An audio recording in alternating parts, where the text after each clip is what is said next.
Bonjour et bienvenue dans ce nouvel épisode de l'Église Ensemble. Et aujourd'hui, on se retrouve avec Sophie Reimann, qui va nous partager une prédication qui a pour titre « Des familles reconstruites ». Si vous avez des questions, je vous invite à les poser dans le chat. Un pasteur y répondra. Je vous dis à tout à l'heure et bon visionnage.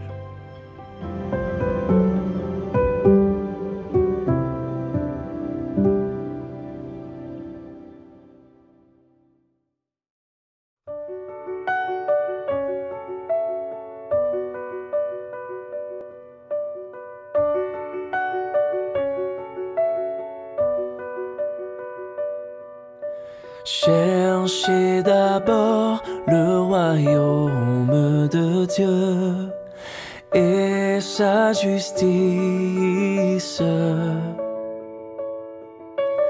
et toutes choses vous seront données en plus. Alléluia, alléluia.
Bonjour à tous.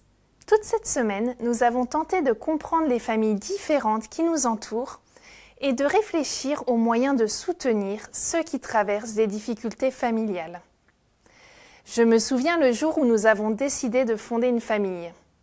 Nous étions enjoués, confiants, déterminés. Nous avions lu des tas de livres sur l'éducation et nous pensions être prêts.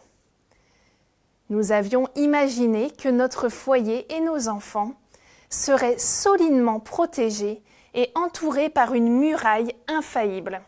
Une muraille construite de nos mains, formée de nos efforts. Nous avions prévu les routines, l'éducation que nous voulions mettre en place et les choses que nous ne voulions absolument pas. Nous étions d'accord sur la plupart des sujets. Mais rien ne se passa comme prévu. Les années qui ont suivi l'arrivée de nos enfants furent bien différentes de nos croyances et de nos rêves. Nous faisions le constat d'une muraille abîmée, par endroits en ruine, par d'autres endroits consumés. Nos histoires familiales, nos doutes, nos blessures ne manquaient pas d'entraver notre quotidien et nous étions contraints d'ouvrir nos yeux sur une toute autre réalité. Cette muraille ne protégeait plus, mais elle laissait passer les flèches et atteignait nos cœurs et ce que nous avions de plus précieux, notre famille. N'avez-vous jamais ressenti cela ? Une tristesse profonde devant votre réalité familiale, si loin de l'idéal prévu. Et pourtant, au cœur de nos déceptions, de nos échecs, de nos luttes, Dieu ouvre un espoir vers une reconstruction. Ce matin, je vous propose d'explorer cette piste de la reconstruction en 7 étapes, en suivant l'exemple de Néhémie à travers l'image de la muraille. Lorsque Néhémie apprend que la muraille est en ruine, au comble du malheur et de l'humiliation, il s'assoit et pleure. Le texte nous dit dans Néhémie 1,4 qu'il reste plusieurs jours dans la désolation, priant et jeûnant. Son cœur est profondément affecté par la situation. La première étape par laquelle il passe est un temps de deuil. Lorsque nous sommes touchés au cœur de nos familles, blessés, déçus, il nous faut souvent passer par un temps de deuil, deuil de la famille idéale, deuil de tout ce que nous avions projeté sur nos enfants et qui ne s'est pas passé comme prévu. Ce temps peut prendre plusieurs jours, mois, voire années. Parfois, la réalité nous violente. Parfois, nous nous berçons d'illusions. Demain, je ferai mieux. La prochaine fois, il m'écoutera. Si je suis plus ferme, il reviendra dans le droit chemin. Souvent, nous voulons aller trop vite, mais il faut du temps pour vivre pleinement ces émotions avant de pouvoir passer à l'action. Deuxièmement, Néhémie se met en prière. Il remet la situation entre les mains de Dieu. Il évoque les promesses de Dieu, exprime son désarroi et sa tristesse, puis confie à Dieu son désir d'agir. Est-ce que cela change les choses immédiatement ? Non. Et pourtant, bien que rien n'ait changé, Néhémie choisit de mettre sa confiance en Dieu au cœur de ses difficultés. Lorsque je priais pour ma famille les premières années, je voulais que Dieu agisse tout de suite, qu'il efface tout, que tout rentre dans l'ordre d'un coup. Cela n'a pas fonctionné et j'ai compris bien plus tard que Dieu souhaitait agir, une brique après l'autre, dans notre vie familiale. Dieu m'avait mis dans le cœur de lui confier ma famille ardemment, mais il me fallait d'abord prendre le temps de constater l'étendue des dégâts. Premièrement, chez moi. C'est d'ailleurs ce que Néhémie décide de faire avec la muraille. Sans en parler à personne, il va voir de ses propres yeux l'état de cette muraille. Ce qui est merveilleux avec Dieu, c'est qu'il ne se contente pas de nous laisser seuls face à notre misère, face à nos familles brisées, nos conflits, nos difficultés. Mais il prend les choses en main et désire nous donner les ressources pour y faire face. Si l'Éternel ne bâtit la maison, ceux qui la bâtissent travaillent en vain. Si l'Éternel ne garde la ville, celui qui la garde veille en vain. En vain, vous levez-vous tôt le matin, vous couchez-vous tard et mangez-vous le pain de douleur. Il en donne autant à ses bien-aimés pendant leur sommeil. Psaume 127, 1 à 2. Waouh! La première fois que je suis tombée sur ce verset, nous étions à Collonges. Ce verset a été une révélation. Nous nous efforcions d'avancer par nous-mêmes, à l'époque, de nous épuiser, de nous torturer l'esprit en essayant de résoudre les problèmes par nous-mêmes. Et voici qu'une nouvelle voie s'ouvrait devant nous. Je me souviens encore de ma réflexion ce soir-là. Alors que je priais, je disais « Ok Seigneur, je lâche prise, je suis prête. Je suis terrifiée, mais j'abandonne toute chose entre tes mains, car je sais, tout au fond de mon cœur, que tu prendras soin de notre famille. » Ces mots ont été difficiles à prononcer, car ils impliquaient de lâcher prise, et pour moi c'était très compliqué. Il me fallait arrêter de vouloir tout contrôler et tout remettre entre les mains de Dieu. Mais cela a été une étape importante de ma foi vers un chemin de guérison où je pouvais enfin laisser la place à Dieu pour agir. Une fois ce constat fait, Néhémie franchit une 4e étape. Il commence à s'ouvrir aux autres, mais pas à n'importe qui. Il s'entoure de bonnes personnes pour l'aider dans ce projet de reconstruction. Des gens qui ont à cœur de l'entourer dans cette bonne résolution. Ces dernières années, Dieu nous a envoyé de nombreuses personnes ressources, de vraies bénédictions sur notre chemin. Moi qui ai beaucoup de mal à demander de l'aide, c'est Dieu qui m'a envoyé ces personnes-là. Et ça a été vraiment un bienfait incroyable.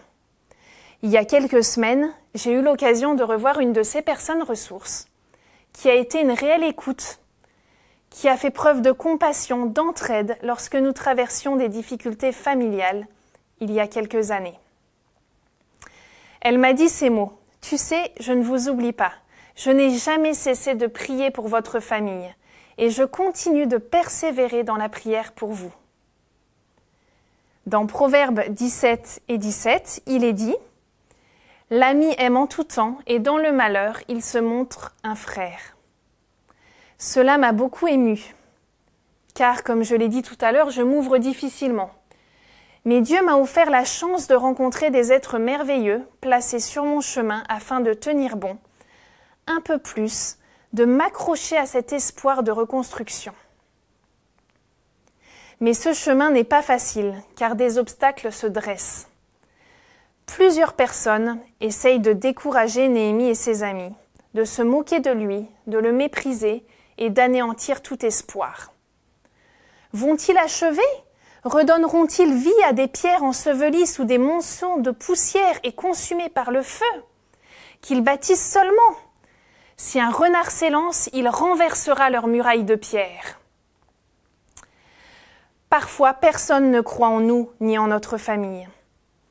Parfois, ce sont les autres qui nous découragent par leur jugement. En tant qu'orthophoniste, je rencontre tellement de parents blessés par le regard ou les paroles des autres au sujet d'un enfant différent. Il n'arrivera à rien, on ne peut plus rien en faire. En même temps, vu la situation, comment voulez-vous qu'ils s'en sortent ? Parfois, les autres n'y croient pas. Parfois, ce sont aussi nos pensées qui n'y croient plus. Nos pensées négatives nous découragent profondément, nous faisant douter. Comment les choses pourront-elles changer un jour pour moi ? Y a-t-il seulement un espoir ? Mais Néhémie, lui, ne se laisse pas décourager. Il ne s'arrête pas avec les critiques. Il confie sa peine et sa colère à Dieu, puis reprend le travail. Quand je reçois un enfant en séance, la première chose que je lui dis est « Je crois en toi. Je me bats et je me battrai pour toi.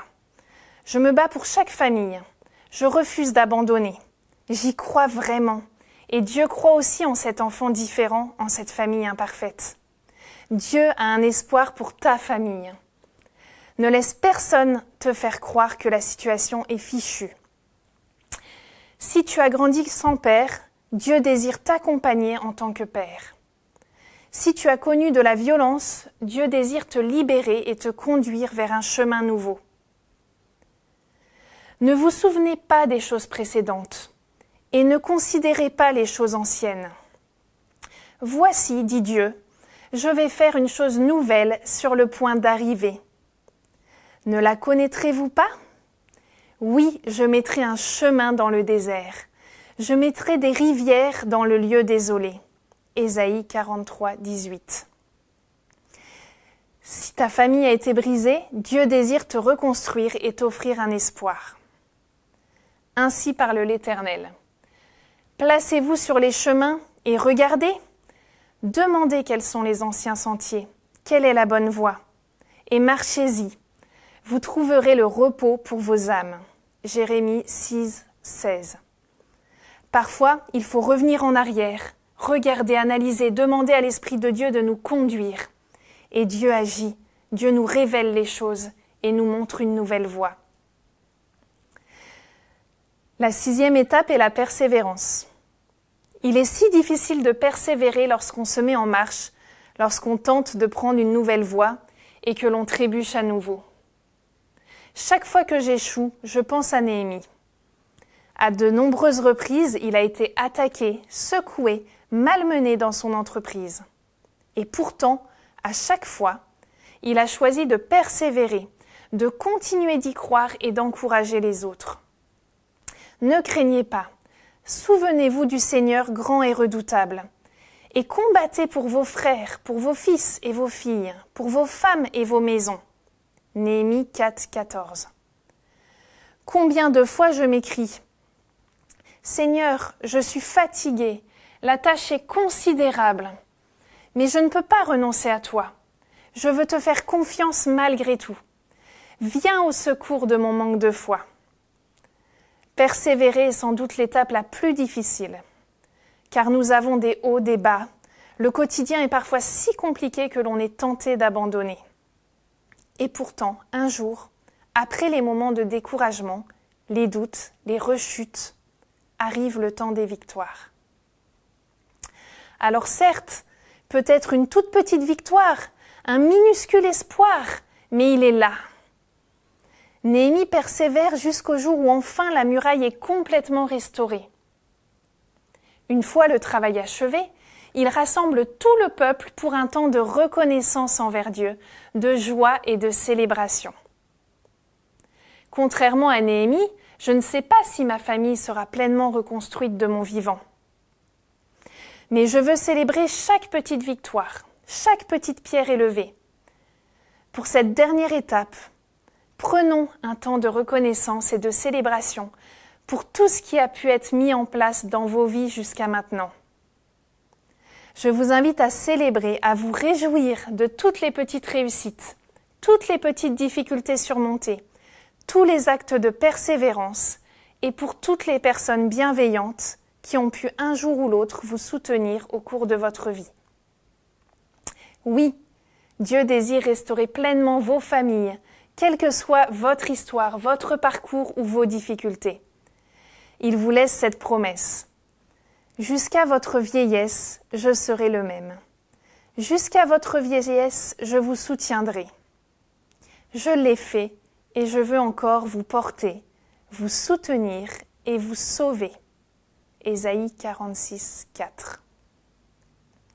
Qu'en ce jour vous puissiez être fortifiés, reprendre espoir et avoir l'assurance que celui qui a commencé en vous cette bonne œuvre désire plus que tout la rendre parfaite pour le jour de Jésus-Christ.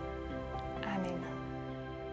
Merci à Sophie Reimann pour ce temps de partage et pour cette deuxième prédication dans le cadre de la semaine des foyers chrétiens. Je vous dis bon sabbat et à la semaine prochaine.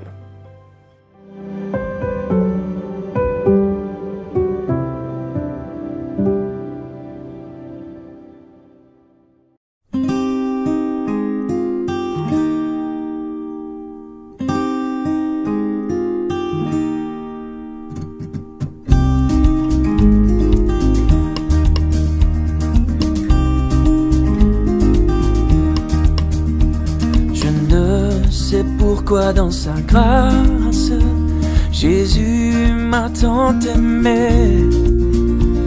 Pourquoi par son sang il efface ma dette et mon péché?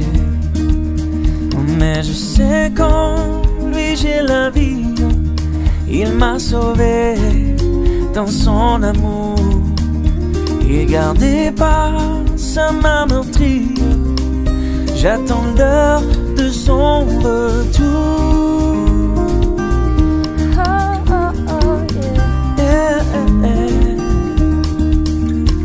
Je ne sais comment la lumière éclaire tout mon cœur. Comment je compris ma misère et reçu mon sauveur. Oh, mais je sais qu'en lui j'ai la vie. Il m'a sauvé dans son amour. Et gardé par sa main meurtrie, j'attends l'heure de son retour. Yeah.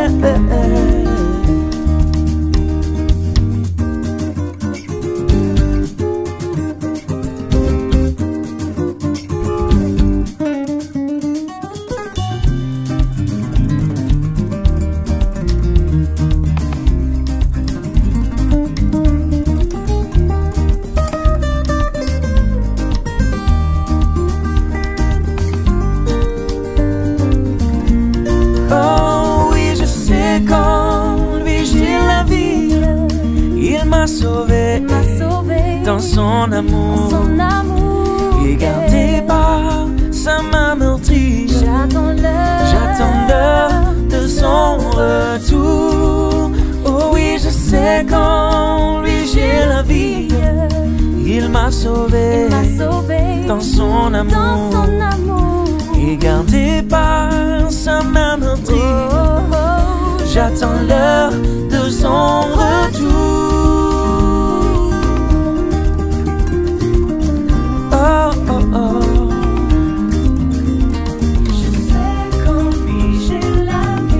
Qu'en lui j'ai la vie, éternelle.